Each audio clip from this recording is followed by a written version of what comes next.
नमस्कार मित्रांनो, आज आपण सफर करणार आहोत मावळ प्रांतामध्ये असलेल्या तिकोना गडाचे। मित्रांनो, हा व्हिडिओ सुरू करण्यापूर्वी मी तुम्हाला एक आव्हान करणार आहे। मावळ प्रांतामध्ये असलेल्या तिकोना, तुंग, मावळातील अनेक असे किल्ले आहेत की जे गड भटकंती दुर्ग संवर्धन संस्था यांच्या माध्यमातून संवर्धनाचं काम करत आहे।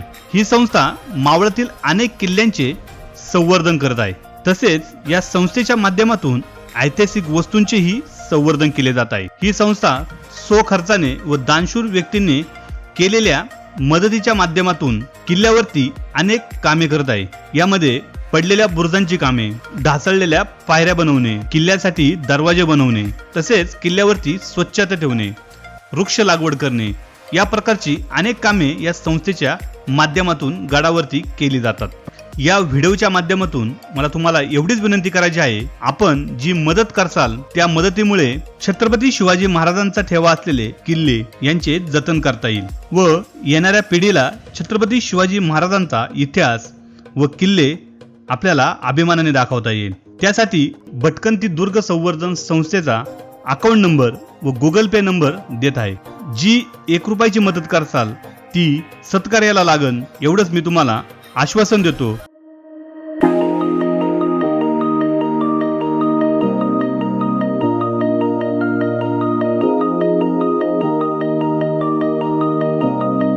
तर मित्रांनो, आज आपण सफर करत आहोत तिकोना गडाची। जर तुम्ही तिकोना गडाला भेट देणार असाल तर तुम्ही 2 मार्गे तिकोना गडाला येऊ शकता। तुम्ही जर पुण्याकडनं येणार असाल तर तुम्ही कामशेत मार्गे कामशेत, पवनानगर या मार्गे तिकोनाला येऊ शकता।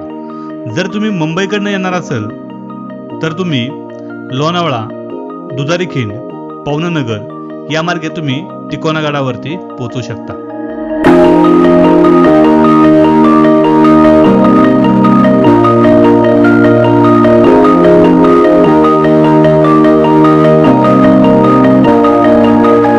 नमस्कार मित्रांनो, स्वागत आहे आपलं सफर महाराष्ट्राची या आपल्या YouTube चॅनलमध्ये। मित्रांनो, आज आपण सफर करणार आहोत मावळ तालुक्यामध्ये असलेल्या तिकोना गडाची। तिकोना गड हा घाटरक्षक दुर्ग म्हणून ओळखला जातो।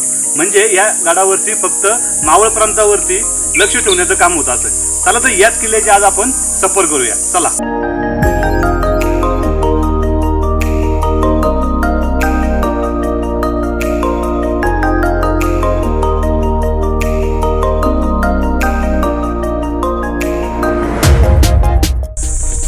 तर मित्रांनो, आता आपण गड चढायला सुरुवात केलेली आहे आणि या गडाची उंची ही 3590 इतकी आहे। म्हणजे साधारण हा गड चढायला 40 मिनिटं लागेल। ह्याची चढाई थोडीशी सोपी आहे, पण तरी पण काही जागी पायऱ्या नसल्यामुळं पाय निसटू शकतो। चला तर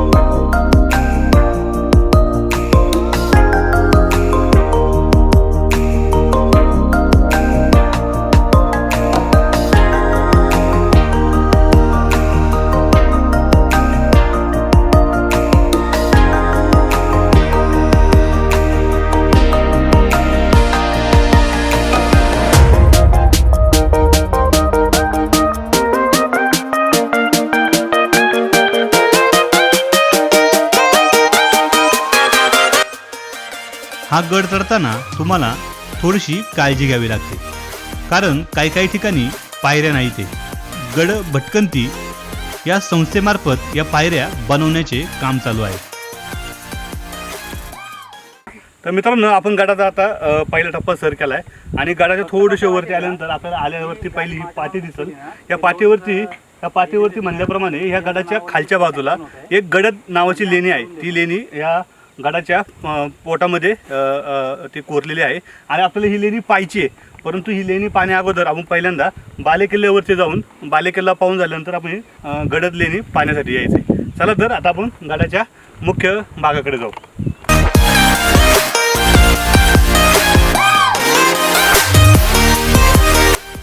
उन्हाचा कडाका जास्त असल्यामुळे थोडासा थकवा आल्यासारखं वाटते।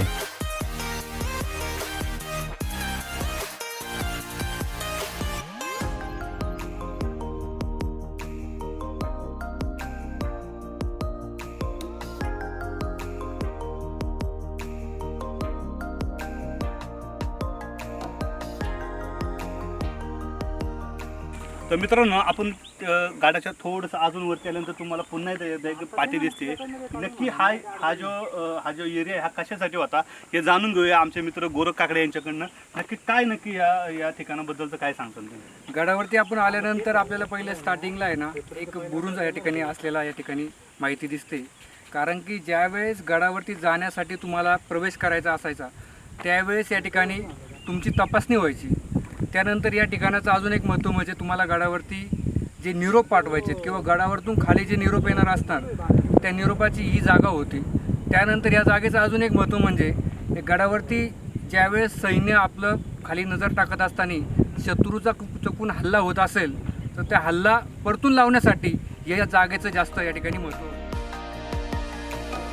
या ठिकाणावरनं आपल्याला संपूर्ण मावळ परिसर आपल्या दृष्टीस पडतो.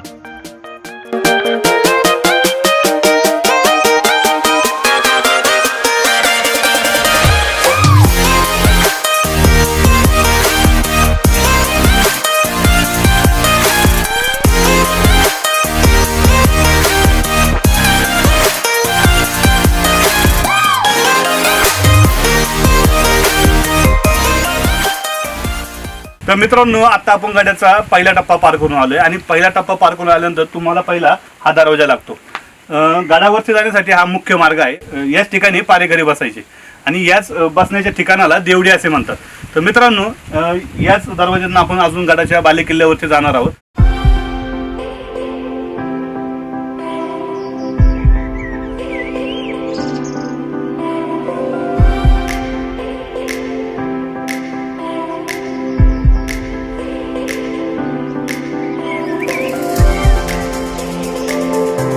आता आपण वेताळ बुरुजापाशी आलेलो आहोत. वेताळ बुरुजावरनं त्या काळी संपूर्ण किल्ल्यावरती लक्ष देण्यात येत असे. आता हा बुरुज पूर्ण ढासळलेला आहे.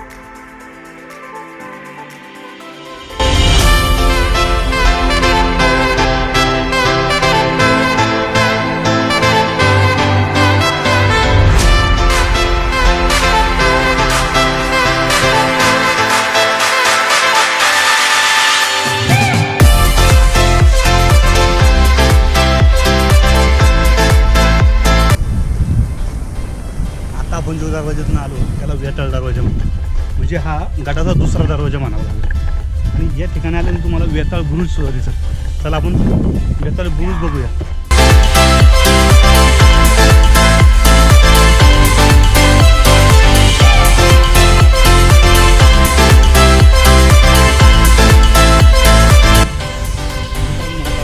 वेताळ बुरुज बघितलाय.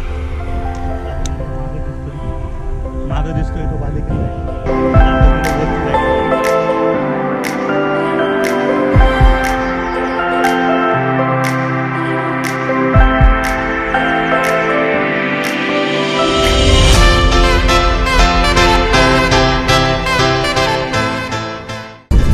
मित्रांनो आपण थोडंसं वरती आल्यानंतर पुन्हा इथे एक मारुतीची आपल्याला इथं मूर्ती दिसते.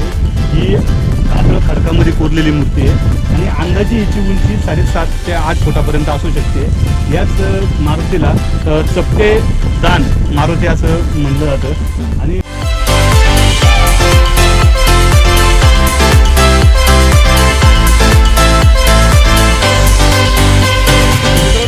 पाठीमागं पाहू शकता आणि काही वाड्याचे अवशेष दिसते तुम्हाला. म्हणजेच या ठिकाणी ज्यावेळेस सैनिकांची राहण्याची सोय या ठिकाणी करण्यात येत. तर मित्रांनो चला आता पुढे जाऊया. आपण आता गडाच्या एकदम मध्य ठिकाणी आलो आहे आणि या ठिकाणी आल्यानंतर तुम्ही पाहू शकता या ठिकाणी काही गडाची दुरुस्तीचं काम चालू आहे आणि त्यासाठी रोपवे करण्यात आलेलं आहे. आता आपण गडाच्या मध्यभागी आलो आहोत. या ठिकाणी तुम्हाला जे समोर दिसतंय ते तळजाई देवीचं मंदिर आहे. या ठिकाणी पाण्याची टाकीही तुम्हाला दिसते. डोंगराच्या मधोमध खडकामध्ये ही गुहा कोरलेली आहे.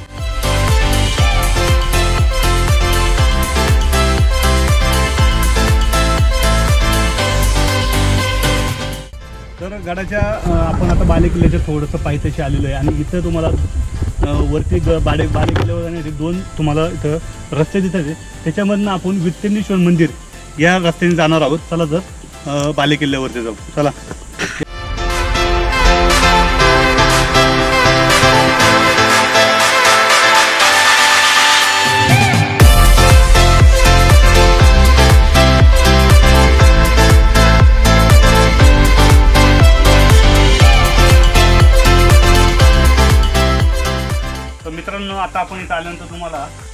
इथे चुन्याचा घाणा तुम्हाला दिसतोय. याचा वापर पुरातन काळामध्ये त्या किल्ल्याच्या भिंती आहेत त्या बांधण्यासाठी करण्यात यायचा. म्हणजे या भिंतीसाठी चुना, दगड, गूळ यांचं मिश्रण एकत्रित करून बैलाच्या माध्यमातून ते एकत्र केलं जायचं आणि नंतर त्यांनी या गडाचे बुरुज बांधले जायचे.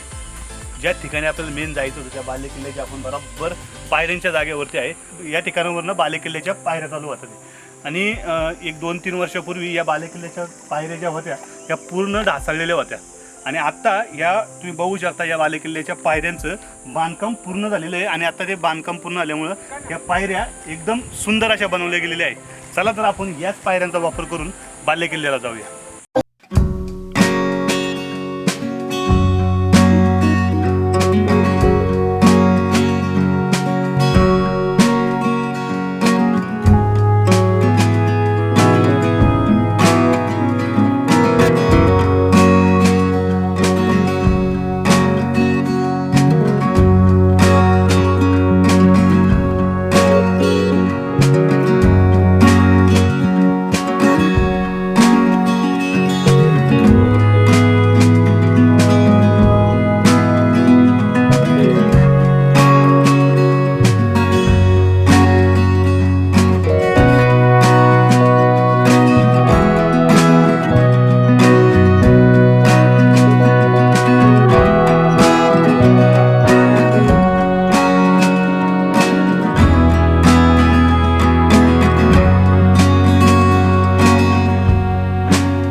सपाट भाग दिसेल इथं असा पूर्ण सपाट.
आता आपण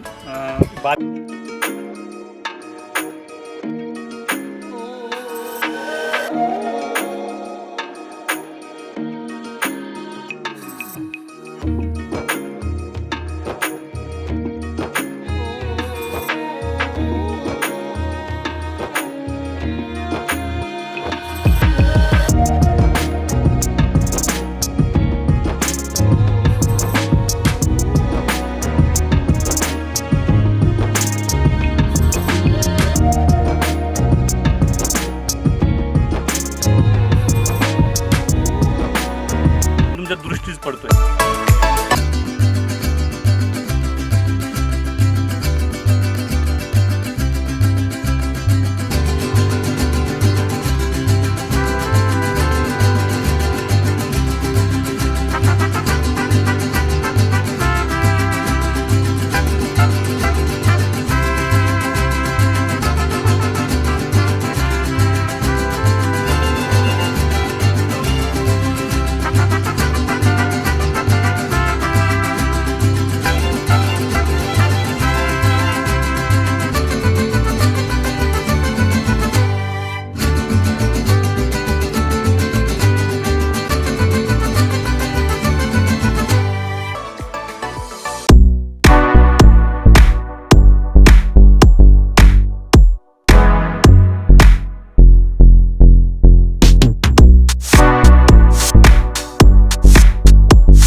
यांच्याकडनं जाणून घेऊया नक्की या गडाचा इतिहास काय आहे.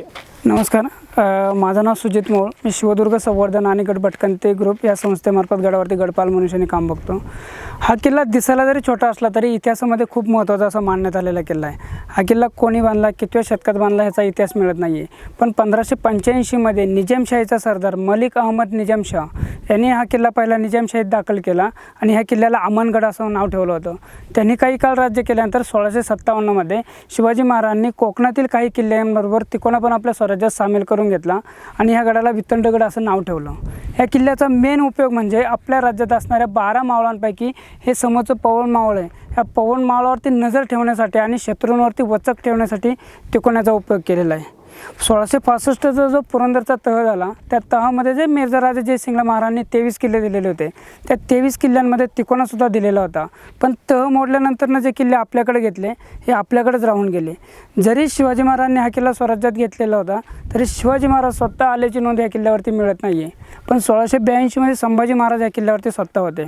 त्यावेळेस औरंगजेबचा मुलगा अकबर हा आश्रयासाठी पवन मावळामध्ये आला होता. त्यावेळेस त्याला 12 ऑगस्ट 1682मध्ये हा किल्ला दिला. तर त्याला इथलं वातावरण न मानवल्यामुळे त्याने आपोआपसात हा किल्ला सोडून दिला आणि हा किल्ला परत आपल्या मराठ्यांच्या ताब्यात आला. मग मराठ्यांनी काही काळ राज्य केल्यानंतर 1818मध्ये ज्यावेळेस इंग्रजांची आणि मराठ्यांची मोठी लढाई झाली त्या लढाईमध्ये आपल्या महाराष्ट्रातल्या किल्ल्यांचं जवळ 70% नुकसान झालं. आता आपण परतीचा प्रवास करत आहोत. चला तर मित्रांनो, हा व्हिडिओ तुम्हाला कसा वाटला हे कमेंट बॉक्समध्ये नक्की कळवा. तर मित्रांनो, आपण संपूर्ण तिकोनागडाचा परिसर बघून झालेला आहे. तिकोनागड पाहताना तुम्हाला बालेकिल्ल्याचा जो भाग आहे तो पाहण्यासाठी तुम्हाला फक्त 20 ते 30 मिनटं लागू शकतात. आज आपण संपूर्ण तिकोनागडाची सफर केलेली आहे. तर हा व्हिडिओ तुम्हाला कसा वाटला हे कमेंट बॉक्समध्ये नक्की कळवा. आणि हां, आमच्या सफर महाराष्ट्राची या यूट्यूब चॅनलला सबस्क्राईब करायला विसरू नका. तर मित्रांनो, भेटूया अशाच नवनवीन गडांची सफर घेऊन. तोपर्यंत नमस्कार.